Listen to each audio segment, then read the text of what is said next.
which is some applications of trigonometry.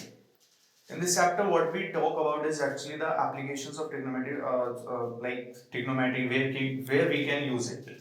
क्योंकि हमने chapter 8 में trigonometry पढ़ी है, अब इतनी मेहनत की है उसको क्योंकि it is a quite tough chapter, तो उसके applications भी तो पता होने चाहिए ना कि कैसे क्या चीजें इसको निकालने में यूज किया जाएगा, कहाँ पर इसका यूज है. अक्सर क्वेश्चन भी यही होता है बच्चों के माइंड में कि भाई जो चीजें हम मैथ्स में पढ़ रहे हैं वो कहीं यूज तो होती है नहीं वगैरह वगैरह. तो let's see what's the application of it. तो सबसे पहली चीज मैं थोड़ा सा इंट्रोडक्शन देना चाहूंगा इसके बारे में कि ट्रिग्नोमेट्री है क्या. चैप्टर 8 में आपने बखूबी पढ़ा होगा अच्छे से, but still I am giving a brief introduction about it. तो जो हमारी ट्रिग्नोमेट्री है उसके अंदर हिंदी में बोलते हैं त्रिकोणमिति. अब इसका मतलब क्या होता है ना कि ट्रिग्नोमेट्री को हम यूज जो करते हैं वो हमेशा एक राइट एंगल ट्राइंगल में करते हैं. राइट एंगल ट्राइंगल में ही यूज करते हैं, हमेशा ध्यान रखना है. So let us suppose this is a right angle triangle ABC, which is right angled at B. Now, so firstly, I want to tell you that there are three sides which we have earlier studied in the smaller classes we have gone through. We have studied the Pythagoras theorem, where h square is equals to b square plus p square. What does it mean? Is hypotenuse square is equal to base square plus perpendicular का square.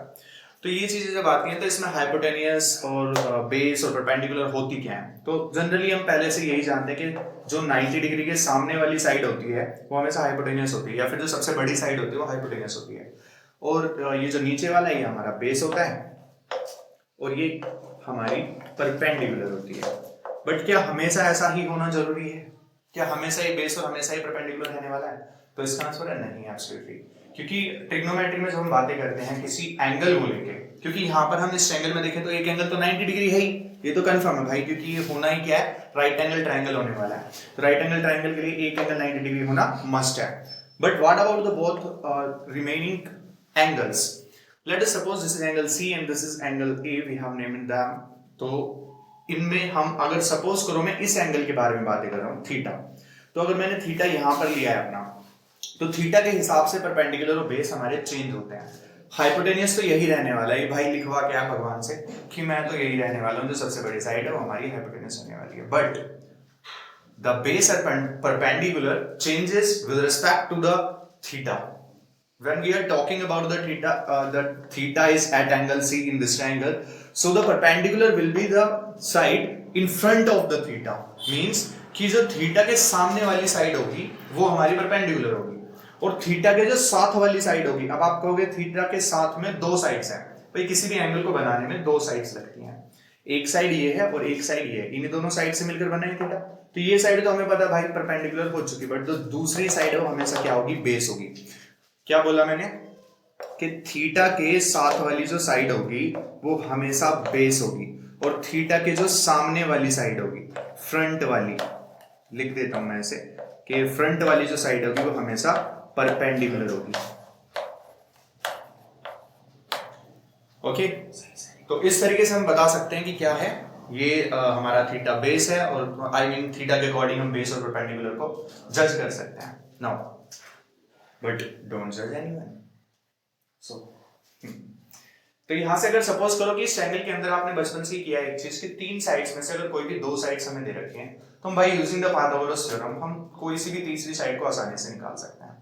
मतलब इसमें suppose करो कि मैंने दो side आपको ये दे दी, एक हाइपोटेनस दे देता हूं. सपोज करो मैंने हाइपोटेनस दी 5 और मैंने बेस दी 4, तो हमारी जो परपेंडिकुलर है उसकी वैल्यू कितनी आएगी? तो let us see, let's put the values in the Pythagoras theorem. h का स्क्वायर मींस 5 का square is equal to b square means 4 square plus p square means we don't know the p value, so let us assume it to be x. x हमने मान लिया. Now 25 is equal to 4 to the square is 16 plus x square.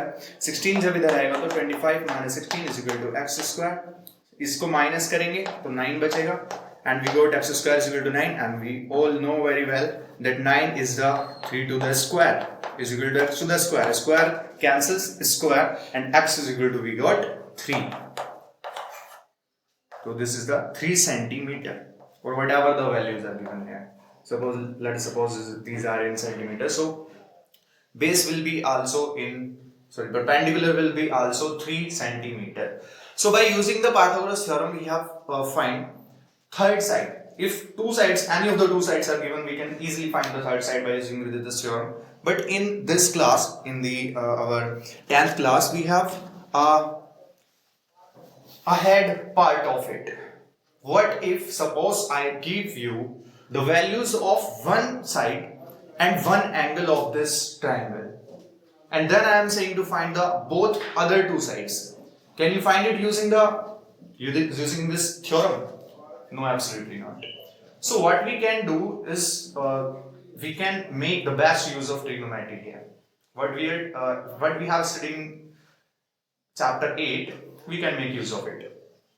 So what is the trigonometry? Let me rough this page. So अब हम क्या देखेंगे कि भाई जैसा हमने पाइथागोरस का यूज कर ली, अब हम देखते हैं कि ट्रिग्नोमेट्री की मदद से अगर मैंने कहा कि बच्चों एक साइड मुझे गिवन है, ओनली वन साइड, सपोज करो मुझे ये बेस की वैल्यू दे दी। बेस की मैं कुछ वो लिख देता हूँ कि हमें गिवन है BC, मेरे को गिवन कर दिया। ओके, BC साइड मुझे गिवन कर दी भाई कि 4 centimetre, it is 4 centimetre. Okay, और मुझसे कहा कि हाइपोटेनियस बताओ, यानी कि AC की वैल्यू मुझे बताओ।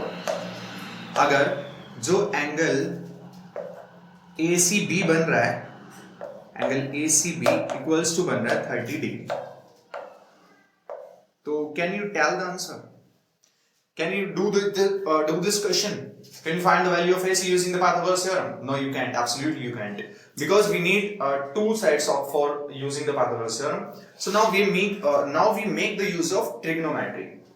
So what does the trigonometry give us?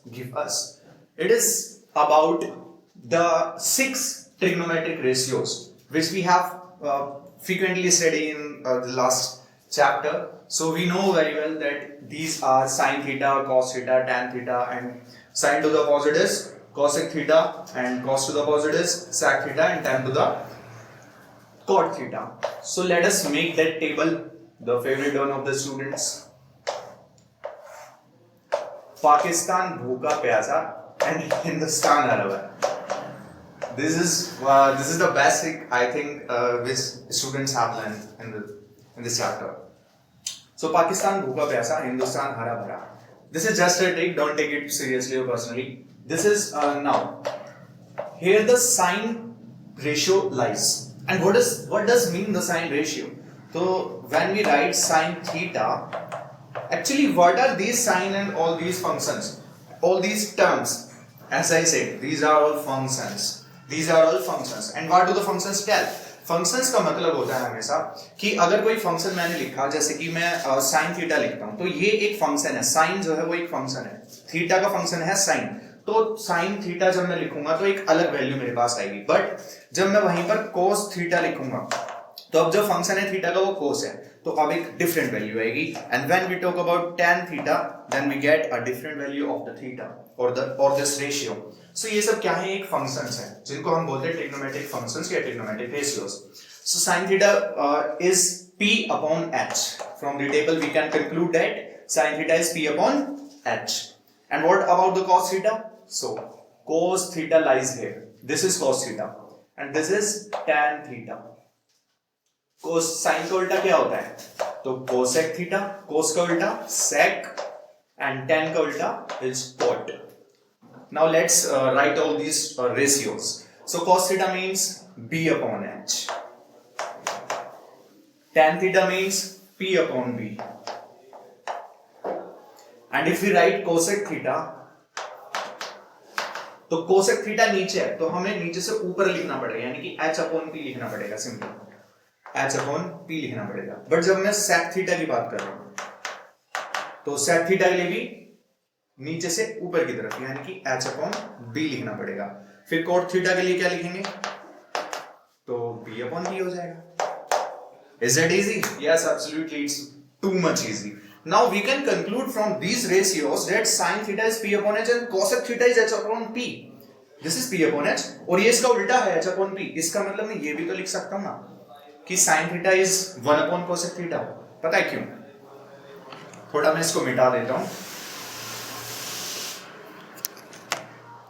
देखो अगर मैंने साइन थीटा को तो ये रहने दिया, अगर मैं कोसेक थीटा को इनका रेसिप्रोकल कर देता हूँ दोनों साइड, तो ये क्या आ जाएगा 1 कोसेक थीटा, और इसका रेसिप्रोकल क्या आएगा p/h। रेसिप्रोकल मतलब डिनोमिनेटर को न्यूमरेटर बना दो और न्यूमरेटर को डिनोमिनेटर बना दो। अब कोसेक थीटा के अपॉन में कुछ नहीं तो 1 मान ही सकते हैं, तो 1 कोसेक थीटा हो जाएगा, इजी। अब जरा देखना इस इक्वेशन में और इस इक्वेशन में, देखो बच्चों RHS के इक्वल है, जब RHS इक्वल है तो LHS भी इक्वल हो जाएंगी, that is sin theta is equals to 1 cosec theta हो जाएगा। हाँ एब्सोल्युटली, बहुत ज्यादा इजी चीज है, बहुत सारे बच्चों को समझ भी आ गई होगी, बट स्टिल बहुत सारे बच्चे ऐसे भी होते हैं जिनको नहीं आते कि भाई ऐसा कैसे हो रहा है पता नहीं, तो यहाँ से उनको एकदम डिटेल में समझ आया होगा कि oh actually what is happening here. So कोई नहीं, जिसको समझ आ गया था well and good, let's go ahead. इसी तरीके से आप सारे ट्रिग्नोमेट्रीज का उल्टा उल्टा लिख सकते हैं कि जो कोसेक थीटा होगा वो 1/sin थीटा भी होगा, ऐसे भी बोल सकता हूं मैं कि अगर मैं कोसेक थीटा कहीं पर लिखा हुआ है तो मैं उसकी जगह 1/sin थीटा रख सकता हूं। Is it clear? Yes absolutely it is. tan theta के लिए अगर मैं लिखूं चलो, तो tan थीटा किसके उल्टा है, इसका उल्टा देखो, उल्टा भाई इसका कोट, यानी कि 1/cot थीटा लिखेंगे, और अगर मैं cot थीटा को लिखना चाहूंगा तो 1/tan थीटा लिख देंगे। अंडरस्टैंड? यस।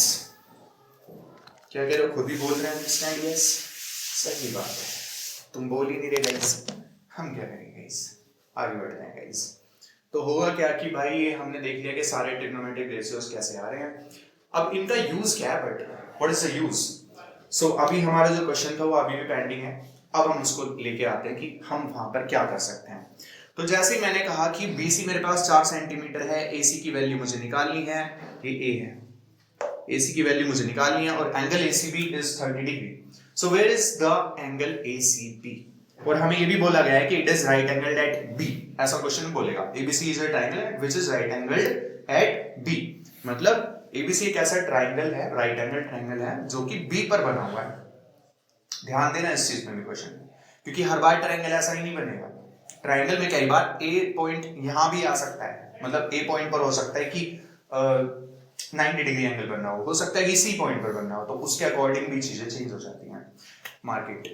आगे चलते हैं, तो जैसे ही हमने कहा कि ACB 30 डिग्री है, ACB this is angle theta, मतलब थीटा जो हमें दिया वो यही वाला दिया है भाई साहब। अब अगर ये वाला थीटा दिया है तो मैंने आपको अभी थोड़ी देर पहले ही बताया था कि थीटा के हिसाब से ये बेस हो जाएगा, जो इससे जुड़ा हुआ है वो बेस होगा, हमेशा ध्यान में रखो थीटा से जो जुड़ा हुआ है वो बेस होगा। ये तो परमानेंट है भाई, लिखवा के आया भगवान से कि मेरी जगह फिक्स है, हाइपोटेन्यूस, सबसे बड़ी side hypotenuse, you know hype, वही वाली चीज है। तो ये क्या है बेस, और इसका सामने वाला क्या होगा परपेंडिकुलर। तो हमें जो गिवन है यहाँ पर वो मुझे पता चल गया कि भाई मुझे बेस की वैल्यू गिवन है, यानी कि B की वैल्यू गिवन है, और वो कितनी है 4 सेंटीमीटर है, ओके। और मुझे क्या पता चला कि थीटा जो मेरे पास कितना है 30 डिग्री है, थीटा है 30 degree, okay. First of all, pardon my writing. It is not too much good as you have seen. So guys, theta is equal to 30 degree. Now we have what we have to find. We have to find the AC, and AC is hypotenuse here.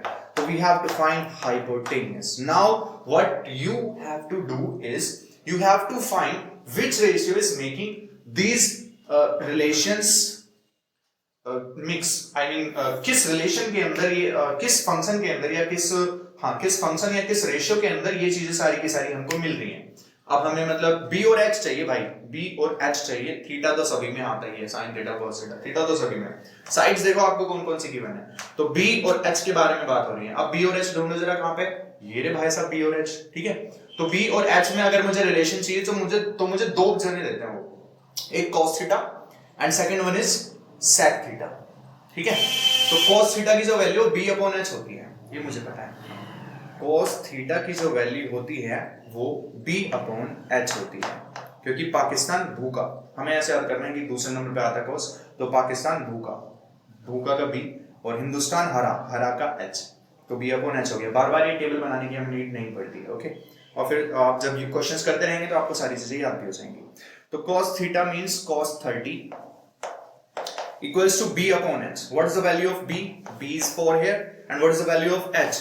H we have to find. H हमें find करना है। तो cos theta की value बताएं आप जरा कितनी होती है।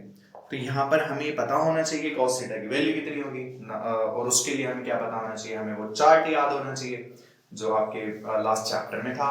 तो वो चार्ट याद करने के लिए आप क्या करेंगे, उसमें उसकी भी ट्रिक्स होती है, मैं उस पर भी एक वीडियो बना दूंगा आप कहेंगे तो, बट वो सभी को याद हो जाता है जनरली। तो वहां से आप चेक करके बताएं या फिर आपको याद हो तो cos थीटा की वैल्यू क्या होती है, √3/2 होती है। कितनी होती है, यस √3/2 और इक्वल्स टू में क्या चल रहा है हमारा 4/h चल रहा है, ठीक है 4/h। नाउ इसको रफ कर देते हैं, तो √3/2 is equal to 4/h, cross multiply कर देते हैं तो √3h equals to 4 to 8, so h is equals to √3 को नीचे लेके आओ ये आ जाएगा। लेकिन हमेशा ध्यान रखना जब भी नीचे रूट में वैल्यूज आ जाए ना, सिंगल वैल्यू आ जाए, आपको हमेशा रेशनलाइज कर देना है, ओके हमेशा रेशनलाइज करना है। तो आपको यहाँ पे क्या करना है बच्चों, √3 से ऊपर और नीचे दोनों जगह मल्टीप्लाई करनी है। √3 से मल्टीप्लाई करने पर आपको क्या मिलेगा, 8√3 तो मल्टीप्लाई होगा नहीं, ध्यान रखना रूट के अंदर रूट की मल्टीप्लाई होती है बस, लेकिन यहाँ रूट है यहाँ रूट नहीं है तो ये दोनों मल्टीप्लाई नहीं होंगे, ये सीधे ऐसे ही आ जाएंगे, इकट्ठे लिख देंगे बस इनको ऐसे। बट यहां देखो इस पे भी रूट है और इस पे भी रूट है, तो रूट के अंदर 3 3 9 आएगा और √9 की वैल्यू कितनी होती है 3। तो हम सीधा भी ये कह सकते हैं कि जब भी सेम रूट की वैल्यूज की मल्टीप्लाई होगी तो जो भी अंदर वैल्यू है वो बाहर बिना रूट के आ जाएगी। ऐसे भी बोल सकते हैं कि √3 का स्क्वायर और स्क्वायर से रूट कट गया, तीनों वेज में आप समझ सकते हैं, whatever you reason feel better. तो h की वैल्यू हमारे पास इतना सेंटीमीटर आ गई, ओके। तो हमने क्या किया, हमने सिर्फ एक साइड और सिर्फ एक थीटा की मदद से दूसरी साइड निकाल दी, हाइपोटेनस निकाल दी। अब अगर मुझसे वो ये भी कहे ना कि मैं परपेंडिकुलर भी निकाल लो भाई, तो मैं परपेंडिकुलर भी निकाल सकता हूं। परपेंडिकुलर निकालने के लिए कौन सा फॉर्मूला यूज करना बताएं जल्दी से।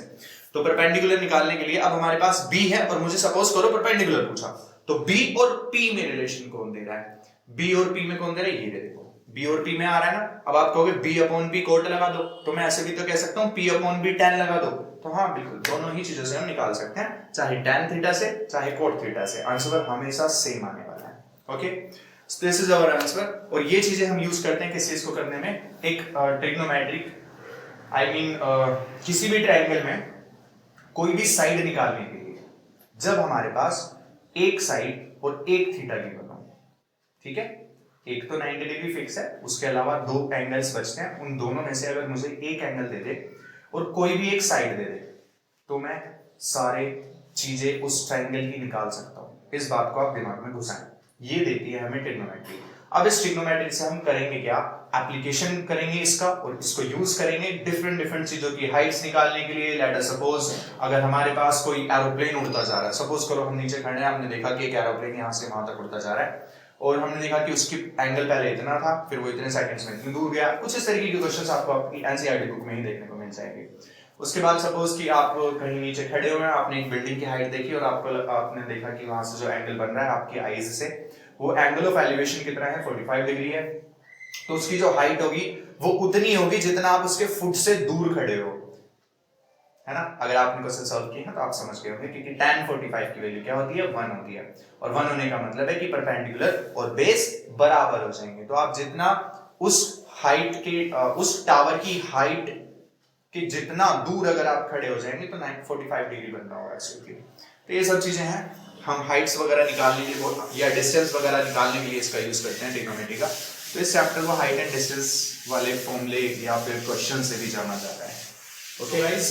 अब हम क्या करने वाले हैं कि ये जो आपको स्क्रीन पर क्वेश्चन दिख रहा है 9.1 का फर्स्ट ही क्वेश्चन है, यस फर्स्ट क्वेश्चन है, इसको सॉल्व करते हैं। फिर उसके बाद हम थोड़े हार्डर क्वेश्चंस को लेंगे, फिर पीवाईक्यूज वगैरह धीरे धीरे सभी चीजें सॉल्व करेंगे। आप मुझे कमेंट्स में बता सकते हैं आपको किन चीजों की नीड है, आप जो भी टॉपिक मुझे बताएंगे उसी चीज पर वीडियो लेकर आ जाऊंगा, ओके। क्योंकि बोर्ड्स आने वाले हैं, सभी बच्चे पैनिक करते हैं इस टाइम पर कि हाँ भाई मुझे ये नहीं आता वो नहीं आता। So guys we are here to help you, let us know whatever you want.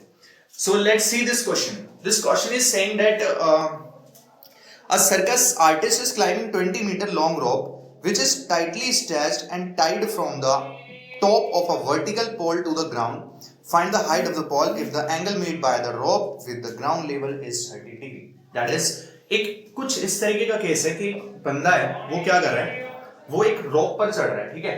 रोप पर क्लाइंबिंग कर रहा है, चढ़ रहा था इस पे, और उस रोप को कैसे बांधा गया है, एक टावर है या एक हाइट की कोई भी टावर है, यस टावर ही it is, height of the pole है, ये पोल है, ओके। इस पोल के ऊपर वाले सिरे से इसको बांध दिया और नीचे ग्राउंड से इसको टाई कर दिया, टाइटली, एकदम टाइट बांधा है, ऐसा नहीं कि लूज है, वो एकदम टाइट है, दोनों तरफ बांध दिया, उसको चढ़कर जाना है। इसकी हाइट हमसे पूछ रहा है, और इसने भी बताया कि ये जो वायर है वो ग्राउंड के साथ 30 डिग्री एंगल बना रहा है। Even the figure is given in this question, तो आप वहीं से कंक्लूजन ले सकते हैं कि कुछ फिगर इस तरीके का बन रहा है और इस तरीके से क्वेश्चन को सॉल्व करना है, हमें हाइट निकालनी है, that is height of the pole. Pole यही तो होगा, ये थोड़ी ना पोल होगा, तो ये वाली इसकी हाइट निकालनी है, मतलब एडी की वैल्यू निकालनी है। अब आप मुझे सबसे पहले बताएं कि थीटा कहाँ है, थीटा यहाँ पे है, हाइपोटेन्यूस तो ये है, तो पहले आप गिवन में लिख लें कि we have given that hypotenuse is 20 centimeter and theta is 30 degree. Now what we have to find? If this is theta, I have told you कि अगर ये थीटा है तो ये वाली साइड हमेशा बेस होगी, इसके साथ वाली हमेशा बेस होती है, बताया था, ये बेस होगी, इसके सामने वाला क्या होगा, तो वो परपेंडिकुलर होगा, तो मैं इसको क्या बोल सकता हूँ, इसको परपेंडिकुलर बोल सकता हूँ, ओके। तो मुझे ए बी साइड निकालनी है, मुझे यानी कि परपेंडिकुलर निकालना है, तो ए बी क्या है, परपेंडिकुलर है, और इसकी वैल्यू मुझे बतानी है, ओके। हमने मान लिया, इसको P मान लिया, ठीक है। तो बताओ मुझे P परपेंडिकुलर P और H में कौन रिलेशन देता है, तो P और H में आता है हमारा सबसे पहला साइन थीटा, इसको सिन मत बोलने लगना, ठीक है, सिन मतलब पाप होता है, पापियो, तो साइन थीटा क्या होता है, sine theta is P upon H, okay, P upon H। तो P की वैल्यू कितनी है, रखते हैं, लेट्स पुट द वैल्यू, तो sin 30, P कितना है भाई, P मतलब परपेंडिकुलर, ये तो पूछा है हमसे, ओके। हाइपोटेन्यूस कितना है, 20 है, ओके। अब जरा वैल्यू पुट कर देते हैं इसकी, तो sin 30 कितना होता है हमारा, 1/2 होता है। Now again you will have to learn that chart जिसके अंदर सारी की सारी वैल्यूज लिखी हुई है, वो आपको मस्ट है, याद करना ही करना है, ठीक है। तो sin 30 की वैल्यू 1/2 होगी and it is P upon 20। चाहे तो यहां से इसको 20 को सीधा काट सकते हैं, क्योंकि ये भी होल के अपॉन में, ये भी होल के अपॉन में, पूरे के अपॉन में, इसलिए काट सकते हैं। बच्चे बहुत गलतियां करते हैं कैलकुलेशंस में, तो आप इसको पहले 20 को इधर लेके आए या फिर क्रॉस मल्टीप्लाई करें, जैसा मर्जी आपको ठीक लगे। 20 को इधर लेके आओगे बेटा तो मल्टीप्लाई में पहुंचेगा और ये बन जाएगा P इक्वल टू 20/2, 20/2 हो जाएगा and 2 times 20, so P means perpendicular is 10 centimetre. Understand? हमने क्या निकाल डाला, हमने जब मुझे एक ट्रायंगल के अंदर एक साइड दी और एक थीटा दिया तो मैंने दूसरी साइड निकाल दी with the help of trigonometry. This is जादू, ओके। तो इस तरीके से हम डिफरेंट क्वेश्चंस को सॉल्व करेंगे। बाकी करते हैं बाद में, मिलते हैं जल्दी ही। बाय बाय, टाटा, सबक है।